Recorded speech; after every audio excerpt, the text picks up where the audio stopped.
People, did Jane just win the game? Is this checkmate? We have finally gotten to her accusations of physical assault. Well, we for sure got a lot of sloppiness, and the defense is ready for Jane. She's gonna have a lot of answering to do. Could this actually be entrapment? Because she threw the first blow. Jane started telling the tales of Diddy laying his hands on her, but she was the one throwing the first blow. So what's going on here? And not just blows after blows after blows, throwing glass and candle wax, hot candle wax. This is all Jane throwing stuff at Diddy. So let's get into this. It seems like Jane started things off by slamming Diddy's head on a marble kitchen countertop while he was attempting to tie his shoes. Oh, she got it going. And I'd like to remind you that all of this just took place in less than a year ago, just a few months before Diddy was taken into custody. So this is all recent activity. And so far, it seems like the first and only physical altercation that she could speak of between her and Diddy. So what are we looking at? Let's get into it. Now, after the first release of information to the public about Cassie's and Diddy's sloppy relationship, which was the video, Jane reacted to that. They had discussions about that, and they still kept on with business as usual. Shortly after that, Jane asked Diddy, should I be looking for flights? And they had their email enough to present to court that she knew what was going on, and things continued, and enough was expressed that they used this as evidence in court that Diddy and Jane were having their exchanges. They talked about what happened between he and Cassie. She also talked about not wanting to do these nights, but also saying, things like alluding to that she was down for it. And of course, meeting up with him at night. And of course, almost every encounter of theirs was a party. So along with those text messages, she did say, I know that I gave you consent, but I don't like them. But still, these nights continued to happen again and again and again. She continued to deliver herself to Diddy wherever he may be. And these things transpired like the way they did. We've heard the drill enough times by now. But has she just scored a win for herself and the prosecution? That's the question. What do y'all think? And as their relationship goes on in the way that it does, this is Jane and Diddy, Cassie's lawsuit comes out in November of 2023, her complaint. And Jane pays special attention to this, and she does screenshots of Cassie's 35-page complaint, the parts that stuck out to her. She cried to Diddy. She said, I cried for 3 days. This sounds like my life. Yeah, Jane said this sounds a lot like my life. And she was shocked. But I wonder how shocked she could be when all through her testimony, she's talked about telling Diddy throughout their relationship, why don't you get this girl that you're seeing and that girl that you're seeing and Gina that you're seeing to do these nights? So she knows that he's seeing girls, and she suggests, hey, get down with them like you're getting down with me, like give me the night off, basically. So what is it that he did with Cassie that she thinks that he can't do with her? The defense, it's going to be brutal. Come on. But Jane is writing these text messages to Diddy about Cassie's complaint. I can't believe this is like my own life. I can't believe she's going through all this like I'm going through. And Diddy is like, look, I don't know what you're talking about, girl, but I thought we was on the same page with the kinky, freaky, fun stuff. What are you talking about? But this seems like Jane is documenting her last year with Diddy very, very well. And during that same phone call, while she's expressing all this, I can't believe that Cassie's going through the same thing as me, Diddy just leaves it at, you know what, pray for me and I'll pray for you. A lot went on since Cassie's release of this information, or the press's release about this information about Cassie in the hotel in her lawsuit. But these two, Jane and Diddy, still kept dealing with each other, some kind of business as usual. And by the time of the raids in March of 2024, Jane has fired up her OnlyFans account again. This is a period where Diddy is kind of like hands off of her. I guess Diddy has enough to think about. And one of the male entertainers, Cabral, is at the same time trying to extort her for $10,000. And she lets Diddy know about this. So this is another thing he has to throw money at Mr. Puff Diddy. A lot happened with these two, like her helping him trying to do damage control about Cassie's, the video being released, and him through his Instagram post. He runs it by her like for editing, creative input. They're still dealing with each other. She knows what's going on. But then we finally arrive to the climax of the sloppiness of their relationship, Jane and Diddy's, on June 18th of 2024. And this is when Diddy comes back from a family trip and he goes over to her house, one of those seemingly rare occasions he's going to her house for one of these red light baby oil sessions that he loves to do. In all of this, keep in mind that all of this is according to Jane's testimony, Jane's account. What Jane is alleging in the defense of, man, today is going to be the day they're going to have their time with her. But according to Jane, Diddy brought his assistant to do the setup because, come on, Diddy's like a billionaire, basically, and he has people to handle things for him. So his assistant is doing all the red light, however he decorates. And according to Jane, on this day, Diddy and her, they're not intoxicated, but they are sipping on champagne or something. And Jane comes at Diddy about, who were you with during this trip, during this outing? So somehow she discovers that it's like a 25-year-old. She probably looked on Instagram or something at this point, and she starts calling him some names. And this is when things commence. She's throwing things at him, candles with the hot wax. So he's getting some blows. She's throwing blows at him. She's throwing glass at him. It's a scene that she's running from room to room to room. That's why we wind up with 4 broken doors.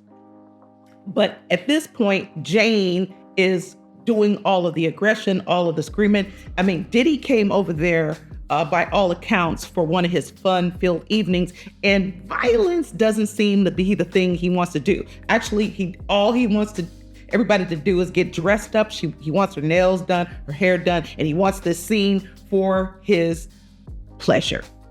But it goes a whole nother way. And Jane, so far, if I haven't said it, this is the first time that I've ever heard her talk about violence, any violence to speak of between her and Diddy, especially this kind of mood on one of his pleasure-filled nights that he wants to have. So it goes down like this, the wrong way.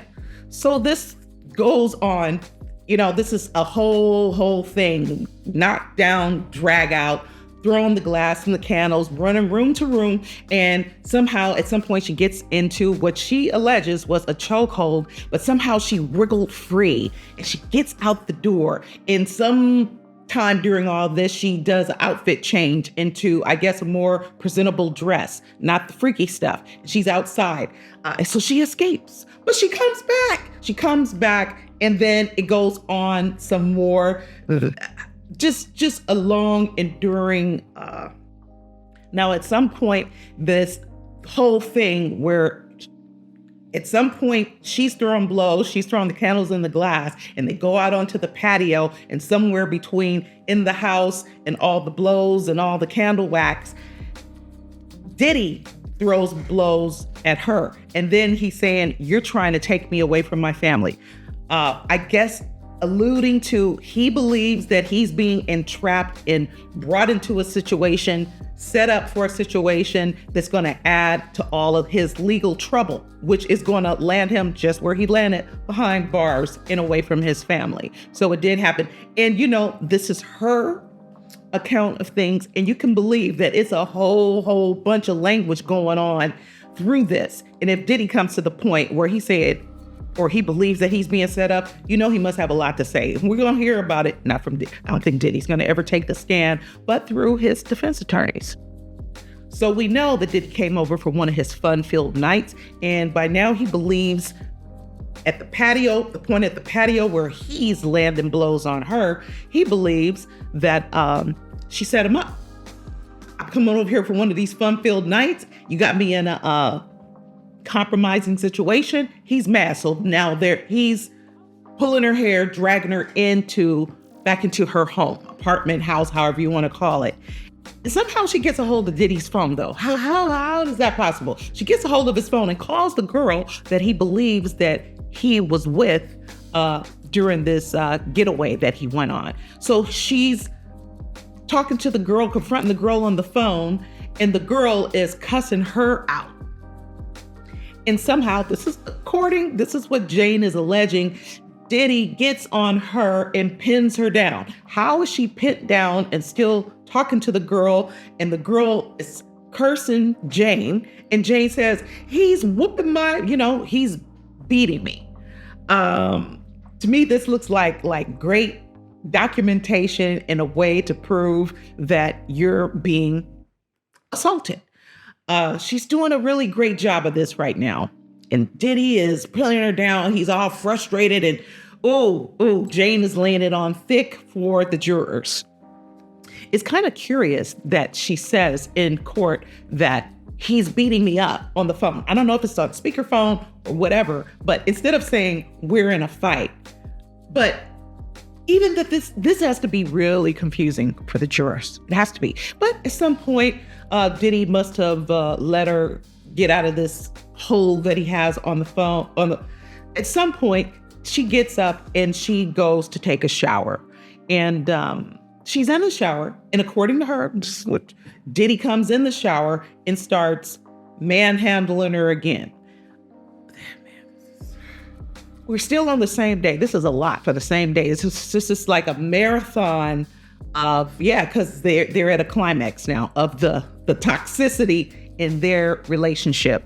And after all this, Diddy being fully clothed and they having that shower scene, Jane still welcomes a male entertainer into her home for Diddy's pleasure.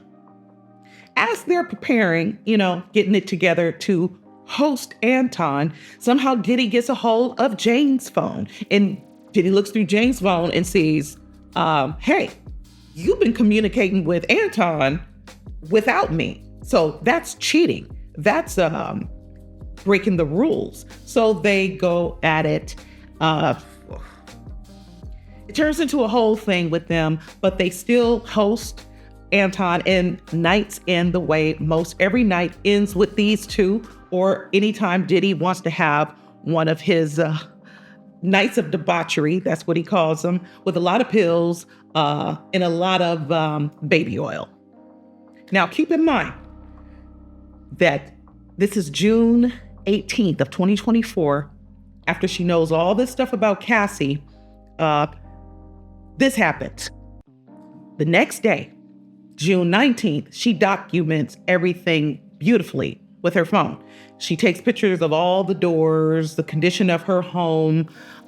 She takes pictures of the wad of cash that she has to use to pay Anton and pay for the repairs for her door, like $12,000 or something. She takes a picture of the Uber that's supposed to Uber the money to Anton. She takes a picture of the license plate. So she's really documenting things very, very well. And this is all shown to the jury, as well as September 27th of 2024, when the repairs were finally done to those doors in her home. And after all this, that she thinks that it's bad enough to take photo evidence of everything that happened, a couple of days later, she's texting Diddy, I miss you. And I guess this would be about the time she posts these pictures to her social media to show that she's still dealing with Diddy, but banged up. And of course, there are no photos. Nobody's supposed to have any photos of this doxing this woman because it would be bad for her. She has a young child. Where's the child in all of this? And you would think that this would all end now.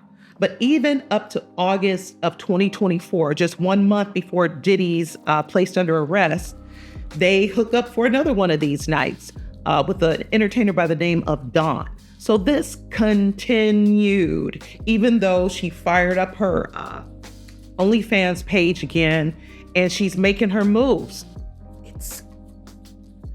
Because Diddy has deep pockets and they have a very interesting relationship. They have a very interesting connection, sloppy connection, Jane and Diddy, but it continued and it continues today because Diddy is paying for her therapy, her legal counsel, and her home. So, has Jane won the game, people? Has Jane put another nail in Diddy's coffin, or the final nail? You don't need any more nails. Has she helped the prosecution win this case? Or do you guys just think she's going to get a big load of cash for her civil suit? Do you believe her? How do you feel about Diddy and all this? Is Diddy just, even though, I know one thing, even though Jane documented the stuff like a pro, and she has maintained this composure on the stand now for 3 days, going into the 4th day, the defense got something for her. Ooh, every time I think about the defense, her facing the defense, my stomach, I'm just like, girl, Brian Steele, even if Nicole Westmoreland does the cross, Brian Steele is in the background, baby. Ooh, I don't envy you. Is it worth it? Anyway, I will be here to comment on it. Let me know what y'all think. See you soon. Peace.